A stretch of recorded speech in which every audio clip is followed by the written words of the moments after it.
एक रात अचानक मेरी नींद खुल गई। मेरी नींद अचानक खोलने का कारण था मेरे शरीर पर घूमता हुआ हाथ। दीदी अचानक मेरे शरीर पर हाथ फेरने लगी थी। मुझे लगा ये सब दीदी से गलती से हो रहा है, लेकिन धीरे धीरे दीदी की कुछ ऐसी चीज मेरे सामने आने लगी जो मुझे बिल्कुल पसंद नहीं थी। उसी दिन मैंने पहली बार उसका वह अजीब व्यवहार देखा था, इसलिए मैंने उससे कुछ नहीं कहा। लेकिन अगले दिन भी दीदी ने फिर से वैसा ही किया, लगातार 2 दिन तक। नमस्कार दोस्तों, आप सभी का हमारी आज की रोमांचक कहानी में हार्दिक स्वागत है। अगर आप हमारे चैनल पर पहली बार आए हैं तो सब्सक्राइब करना ना भूलें और बेल आइकन दबाकर सभी नई कहानियों का आनंद लें। आज की कहानी बेहद खास और दिलचस्प होने वाली है, इसलिए लास्ट तक जरूर सुने, आपको बहुत मजा आने वाला है। तो बिना किसी देरी के चलिए कहानी शुरू करते हैं।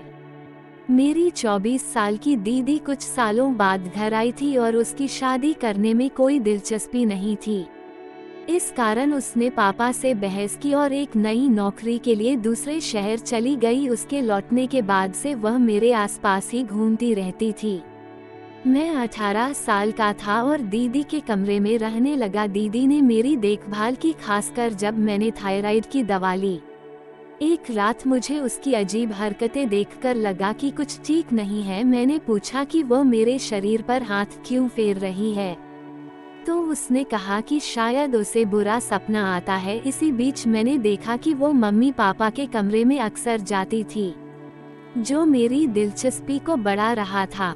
दीदी ने कहा कि वह शादी नहीं करना चाहती, लेकिन जैसे जैसे दिन बीतते गए उसका व्यवहार मेरे प्रति बदलने लगा। उसने मुझे अपनी सुंदरता में तारीफ करने के लिए भी कहा, और फिर एक दिन मुझे नहाने का ऐसा अनुभव कराया कि मैं संकोच में पड़ गया। घटनाक्रम तेजी से बढ़ा और मैंने उसे तैयार होने में मदद करनी शुरू कर दी। फिर एक रात जब मैं उसे देख रहा था तो अचानक मुझे चक्कर आ गया और मुझे अस्पताल में भर्ती होना पड़ा। डॉक्टर ने बताया कि मैंने एक अलग दुनिया बना ली थी और मेरा मानसिक स्वास्थ्य बिगड़ गया था। दीदी ने मुझसे माफी मांगी और बताया कि उसकी शादी उसके प्रेमी से हो गई है। मेरे स्वास्थ्य को लेकर परिवार ने ध्यान दिया और समझाया कि प्यार केवल प्रेमी और प्रेमिका के बीच नहीं, बल्कि माता पिता और बच्चों के बीच का भी होता है। माता पिता की जिम्मेदारी है कि वे अपने बच्चों के साथ समय बिताएं और उनके मन की बातें सुनें।